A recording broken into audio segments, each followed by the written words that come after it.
कधीच नाही चुकणार तुमचे फेवरेट टीव्ही शोज झी5 सोबत, तेही एकदम फ्री। गुड मॉर्निंग देवी आई।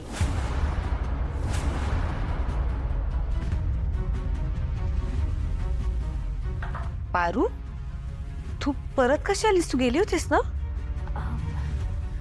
वय देवी आई, गेले होते मी, पण मला तर गावाकडे जायची इच्छाच नाहीये। मग बा पाठवायला लागलाय जबरदस्त। कधी कधी मी म्हणले ना तुला, तू जा ना बाकडे परत, मी राहीन माझी एकटी। अन तुला तिकडं करमायचं बी नाही, बाबी इकडे एकटा आहे, तू जा ना बाकडे परत।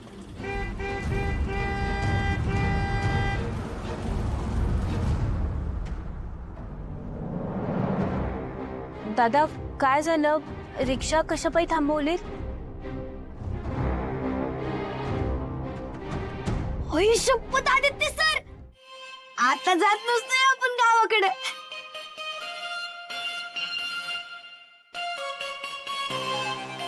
कुठे निघालीस? ते गावाकडं। मला विचारलंस? बोललीस माझ्याशी? मी ते अरे कोण आहे ग मी तुझा? काय विचारतोय मी तुला? काय नातं आहे आपल्यात? सर आपण चांगले मित्र आहोत। मग अशी निभावतात का मैत्री? अरे निघताना तुला मला एकदाही विचारायचं सोड या, सांगावंसं पण नाही वाटलं तुला? मी येईपर्यंत तुला थांबायची, मला भेटायची गरज नाही वाटली तुला? आदित्य सर, म्हणजे काय चाललंय पारू तुला? कुठे गेली ती सगळ्या प्रॉब्लेम्सना फेस करणारी पारू? आणि प्रॉब्लेम्स कोणाच्या आयुष्यात येत नाही यार, सगळ्यांच्या आयुष्यात प्रॉब्लेम्स येतात, पण त्यातून मार्ग काढायचा असतो। तू तर हे सगळं सोडून पळून चाललीस।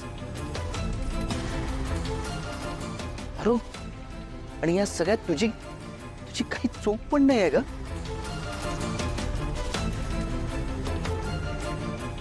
आदित्य सर, मला म्हणजे बाला बी असं वाटतंय की माझ्यामुळे तुमच्यात आणि देवी आईंमध्ये अडचण नको आहे। कसली अडचण का?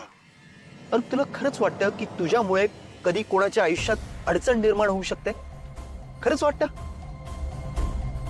आणि जे काही झालं ते फक्त आणि फक्त गैरसमजुतीमुळे झालंय, जे प्रत्येक नात्यात होतच असतं आणि काळांतराने ते सॉर्ट आउटही होतं।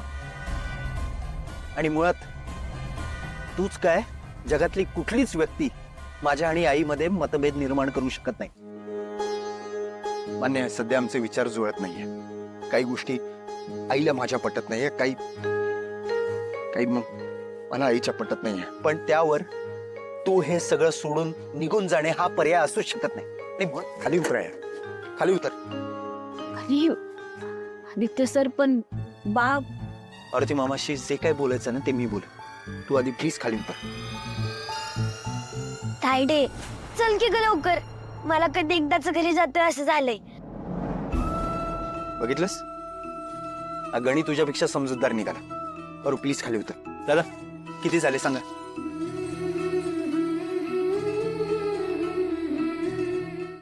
झी5 ॲप डाउनलोड करा आणि पहा सर्व एपिसोड्स एकदम फ्री।